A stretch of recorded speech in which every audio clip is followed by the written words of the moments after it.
Hey, 大家好. Okay, this is the third script I've written and I've kept putting off making an update video, but I think it's about time I did, considering how long it's been. Sorry about that. Anyway, you might be wondering why I've titled this video as 5 months progress despite it being almost 11 months since I started my acquisition journey in January. For a little background, I've been self-studying Japanese for the past 2 to 3 years before I got interested in Chinese. And to cut a long story short, I did 3 months of solid Mandarin immersion at the start of this year, and then I switched back to immersing in Japanese.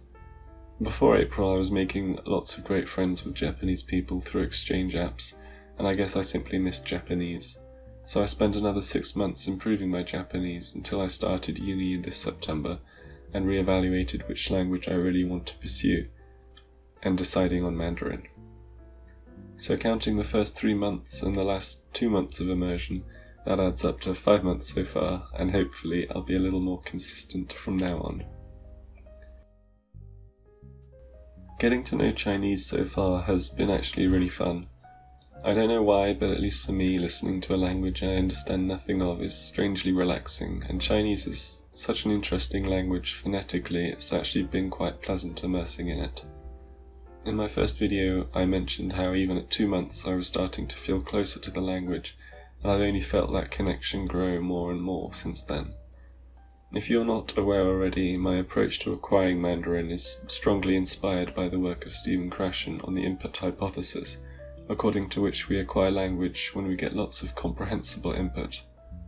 To summarize, I'm acquiring Chinese in exactly the same way everyone acquires their mother tongue as a child, by consuming vast amounts of natural, meaningful input in a stress-free environment. At the start of January, my listening comprehension was practically non-existent. The little Chinese I did know had mostly come out of a 3-week phase I went through last September, where I had used a flashcard app to memorize words and immersed a little bit on the train to school. I also made some Chinese friends through language exchange apps, from whom I quickly learnt all the popular profanities, but I mostly relied on Google Translate in that respect. It really was just basic conversational words and phrases, and I probably retained a vocabulary of about 50 to 100 words by New Year. Now 50 words is certainly something. However, memorizing a translation on the flashcard is not nearly enough to be able to understand it in spoken language, which became awfully clear to me when I actually started inputting. I could maybe pick out a couple of basic words if they were spoken slowly enough, but mostly it was completely unintelligible to me. It ain't familiar. In fact, I ended up just ignoring most of the stuff I had learnt because 1. It required a lot of painful mental gymnastics trying and failing to translate things in my head. 2. I felt that a lot of what I had learnt was superficial understanding and it would hurt my acquisition. And 3. It had become clear to me how much more powerful acquisition is than learning. This is an important distinction Krashen makes, and it's basically the difference between explicitly studying a language and picking it up naturally per se, and natural acquisition is what we really want to be aiming for. I've been trying not to analyze the language or trying to pick it apart in my mind, but just letting it come to me, and honestly it's been a much more fulfilling experience altogether. Keep getting input, relax, keep getting input, relax, read, listen, make friends, etc. Now initially I thought I should immerse in content aimed at kids such that it would be more comprehensible to me, and although it probably was, it was also incredibly boring and didn't hold my attention for long. At that time I hadn't quite understood the power of content that is not only comprehensible, but actually compelling to me.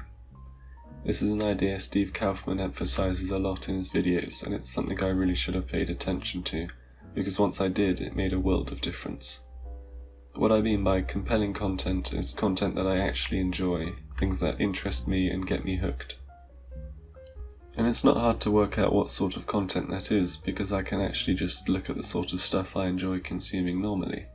For me, I enjoy gaming and comedy videos on YouTube, as well as movies in general, especially Disney and Ghibli movies. So I've just searched for equivalent content on the internet, and now I'm watching movies dubbed in Chinese, as well as Chinese content on YouTube and other platforms like Bilibili. Watching my favourite Disney and Ghibli movies dubbed in Mandarin has been something I've especially enjoyed recently, just because they do an incredibly good job at making me emotionally invested with the story through their amazing visuals and music, and just storytelling in general. And it's in those moments when I laugh out loud or cry that I feel I'm really connecting with the language. Another major source of input for me has been children's audiobooks. This has been great as I can get passive listening in whenever I'm doing literally anything else outside of uni work and socialising. Luckily I stumbled upon the goldmine that is Himalaya, which is basically the biggest podcast/audiobook platform in all of China, providing me with endless hours of content to consume, and also gives me the option to choose audiobooks with simpler language aimed at children. It doesn't matter much to me yet whether the content is compelling because I understand so little in the first place, but it's played a massive part in getting me familiar with Mandarin's phonetics. At the start of the year I probably got 6 hours a day in of audiobook listening, plus maybe 2 hours of active immersion.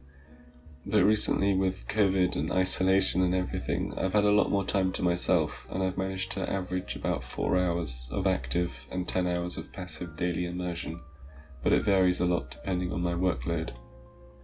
It's definitely starting to feel way more natural and easy for me to listen to Mandarin, and that process of familiarization and just starting to feel like this is my language is super satisfying. This is what Steve Kaufman calls the connecting with the language stage of acquisition. Of course, it's still early days, but I'm super chuffed with how it's going. A funny thing that I forgot to mention in my first video was that at the very start of getting input in January, I dreamt in Mandarin for a solid week.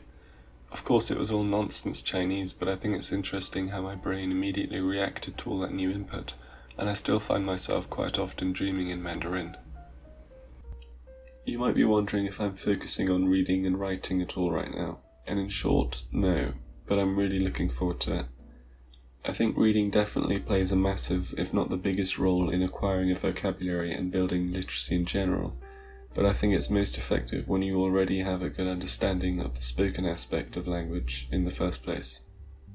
I think this is especially the case with the Chinese writing system because it's not only so far removed from English, but also requires much more conscious study to learn because of the thousands of characters it contains, and I feel like right now I'm much better off just immersing in audiobooks and movies. I like to think it's similar to how children acquire spoken language first before they learn to read and write, although there is a big crossover, listening generally comes first.